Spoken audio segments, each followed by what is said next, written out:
Assalamualaikum warahmatullahi wabarakatuh. Selamat pagi anak-anak. Kita bertemu kembali di mata pelajaran PPKN untuk kelas 9. Untuk bab 1 ini kita akan membahas tentang dinamika perwujudan Pancasila sebagai dasar negara dan pandangan hidup bangsa.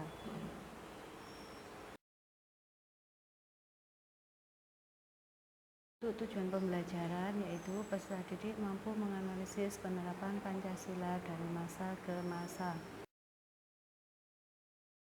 A. Tentang penerapan Pancasila dari masa ke masa.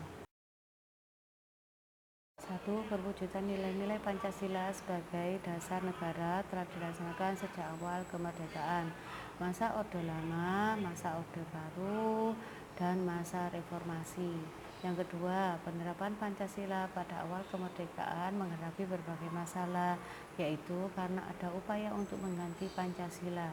Selain itu juga terjadi penyimpangan terhadap nilai-nilai Pancasila. 3. Terjadi berbagai ancaman yang terjadi pada awal kemerdekaan, antara lain yang pertama pemberontakan Partai Komunis Indonesia atau PKI, di mana terjadi di Madiun pada tanggal 18 Maret tahun 1948 dipimpin oleh Musso. Yang kedua pemberontakan Darul Islam Tentara Islam Indonesia atau DITII diawali dengan berdirinya Negara Islam Indonesia atau disebut NII, dipimpin oleh Sekar Maji Marijan Kartosuwiryo. Yang ketiga, Negara Islam Indonesia atau NII berdiri pada tanggal 7 Agustus tahun 1949. Tujuannya yaitu mengganti Pancasila dengan syariat Islam.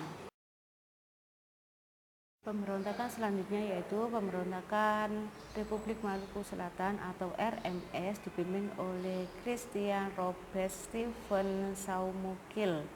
Yang selanjutnya Republik Maluku Selatan atau RMS didirikan pada tanggal 25 April tahun 1950.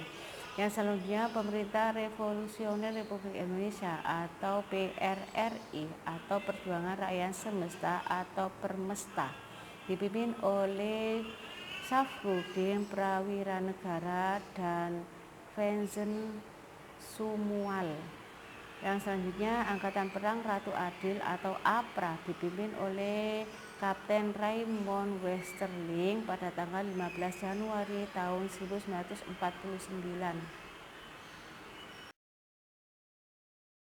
Keempat yaitu penerapan Pancasila pada masa Orde Lama tahun 1959 sampai tahun 1966.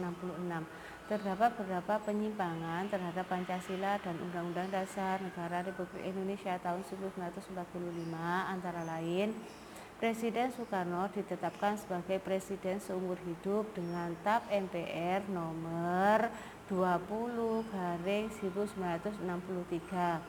Yang kedua, Presiden membubarkan DPR hasil pemilu pertama tahun 1955. Yang ketiga, Presiden membentuk MPR beranggotakan DPR, GR, utusan daerah, dan golongan. 5. Pada masa Orde Baru, Pancasila dan Undang-Undang Dasar Negara Republik Indonesia tahun 1945 dilaksanakan secara murni dan konsekuen. Hal ini berakibat terhadap perubahan sistem pemerintahan dari demokrasi terpimpin menjadi demokrasi Pancasila. Yang keenam, sedangkan pada masa reformasi tahun 1998 sampai sekarang, penerapan Pancasila sebagai dasar negara mengalami berbagai tantangan. Yang ketujuh, tantangannya adalah bukan berupa pemberontakan, melainkan adanya keinginan untuk mengganti Pancasila dengan ideologi lain.